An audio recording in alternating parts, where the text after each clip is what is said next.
विषय संपला. आता तुमचे आशीर्वाद पुढल्या 25 वर्षासाठी हवे, म्हणून मी हा संवाद तुमच्याशी साधतो. बेसिकली हा कार्यक्रम किंवा हा इव्हेंट, हा 25व्या अॅनिव्हर्सरीचा कार्यक्रम, ह्या सगळ्या गोष्टी आपल्या मनाच्या समाधानासाठी असतात. आपल्या मित्रमैत्रिणींना, नातेसंबंधितांना, मान्यवरांना, मोठ्यांना भेटून त्यांचा आशीर्वाद घेण्यासाठी असतात. Basically that is what.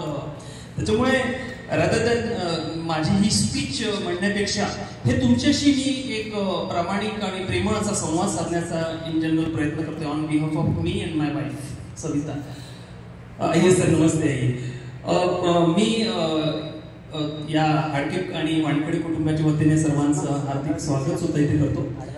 मला काही गोष्टी तुमच्याशी ज्या बोलायच्या होत्या त्यातल्या काही गोष्टी 1-2च मिनिटं, जास्त खूप वेळ घेणार नाही. तर 25 वर्षामध्ये अशा काही गोष्टी घडल्या की त्याच्यामध्ये 4-5 मी शब्द जे घेतोय ते आम्ही अनुभवले. त्याच्यामध्ये संवेदना आहे, त्याच्यामध्ये संवाद आहे, त्याच्यामध्ये चांगलं संभाषण आहे. याचा व्हॉल्यूम थोडासा कमी करून द्या रे, थोडासा व्हॉल्यूम कमी करून द्या. आणि सगळ्यात महत्वाचं म्हणजे सहनशीलता आहे. कारण मी नेव्हीमधून जेव्हा माझं करिअर सुरू केलं आणि मग लगेच 21 वर्ष कंप्लीट झाले की नाही झाले मलाही आता आठवत नाही. 22व्या वर्षी माझं लग्न झालं आणि तुम्ही बघू शकता आम्ही दोघं आता परत मी तेच बघतोय की 25 वर्षापर्यंत मी अशा पद्धतीने इथपर्यंत आलो आणि still we are living a very happy life.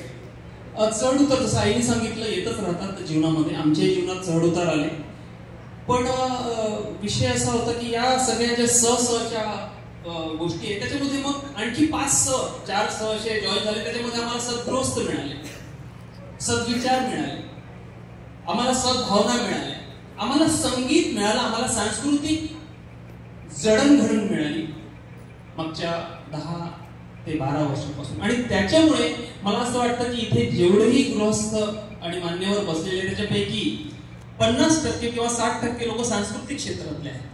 आणि हीच एक आम्ही कमवलेली कमाई आहे, एक सर्टिफिकेट आहे, दुसरं काहीच नाही. जसं सगळ्यांनी सांगितलं अष्टपैलू व्यक्तिमत्व आणि त्या गोष्टी अगदी बरोबर आहे, असू शकतं. I am not capable or eligible for certifying it.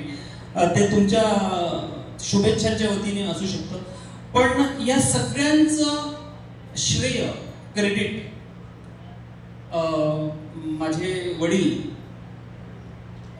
कैलासवासी सन्माननीय भीमरावजी हाडके यांना आणि आमच्या मातोश्री रंजनाताई हाडके यांनाच जातं. यात काही एक दुमत नाही. कारण हे बोलण्याचं जे पॉवर आहे, शब्दांना कसं फेकायचं, शब्दांना कसं यूज करायचं हे माझ्या आईने शिकवलं. आणि ते सगळे शब्द, तो सगळा संवाद, ती सगळी चर्चा, तो प्रत्येक संभाषण, प्रत्येक अक्षर आणि अक्षर डिसिप्लिन मध्ये कसं असतं, त्याच्यामध्ये अनुशासन कसं असावं हे माझ्या वडिलांनी मला शिकवलं. त्याच्यामुळे या दोघांच्या ऋणात मी नेहमी राहू इच्छितो. 7 जन्म काय, पुढले सगळे जन्म मला त्यांच्याच आईच्या पोटी, त्या आईच्या पोटी जन्म मला मिळावा. दुसरं माझे भाऊ, दोन्ही भाऊ लक्ष्मण आणि भरतासारखे, त्यांनी मला खूप सपोर्ट केला. त्यांच्या दोघांची पत्नी डॉक्टर प्रियंका, इंजिनियर अर्चना म्हणा, त्यांची मुलं म्हणा, या बहिणींसारख्या, या मुलांसारखे सुद्धा हे असं कुटुंब सगळ्यांना मिळावं. दुसऱ्या बाजूला वानखेडे फॅमिली, सन्माननीय वासुदेवरावजी वानखेडे, ते सुद्धा एक सर्व्हिसमॅन होते.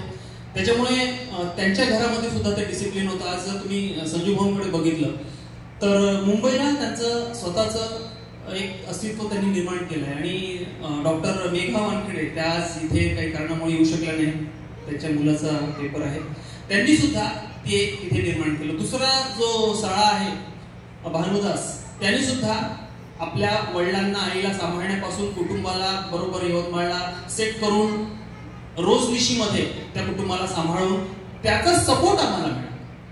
जर तुमच्या कुटुंबामध्ये सगळेजण व्यवस्थित सेटल असले आणि तुम्हाला जर काही टेन्शन नसलं तर तुम्ही ह्या कल्चरल ऍक्टिव्हिटी आणि अशी इव्हेंट्स घेण्यामध्ये तुम्हाला वेळ मिळतो, तुम्हाला एनर्जी देता येते, तुम्हाला तिथे एक तो विचार तुमच्या डोक्यामध्ये, तो थॉट डेव्हलप होतो.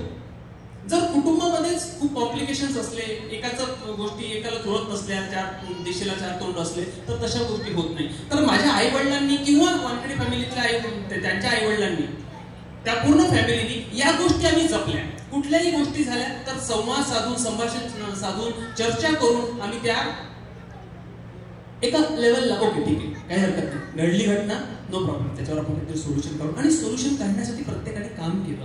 त्याच्यामुळे कदाचित आम्हाला ते स्पेस मिळालं, आम्ही आमचे कलागुण जोपासू शकलो. जसं आता झाडे सरांनी सांगितलं, सन्माननीय जोत सरांनी सांगितलं, तर आम्ही त्या गोष्टी स्वतःसाठी तो वेळ आम्ही काढू शकतो.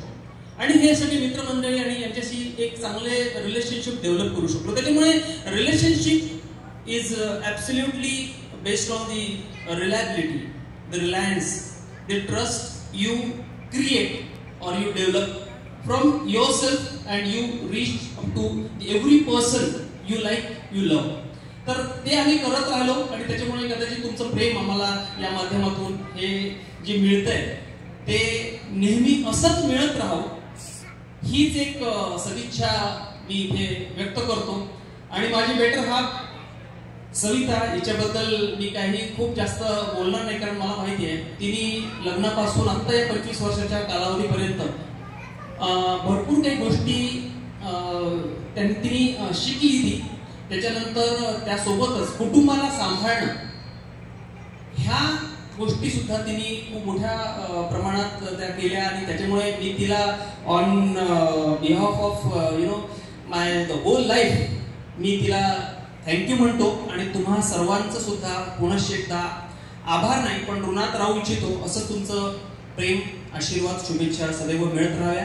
आणि 2 शब्द बोलण्यासाठी मी सईला सुद्धा इथे आहे, ऑलरेडी तिच्याकडे माईक आहेच, ती बोलू शकते.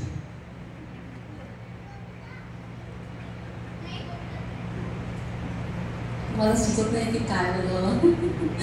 सगळ्यांनी इतकं छान छान शुभेच्छा संदेश आम्हाला दिलेले आहे.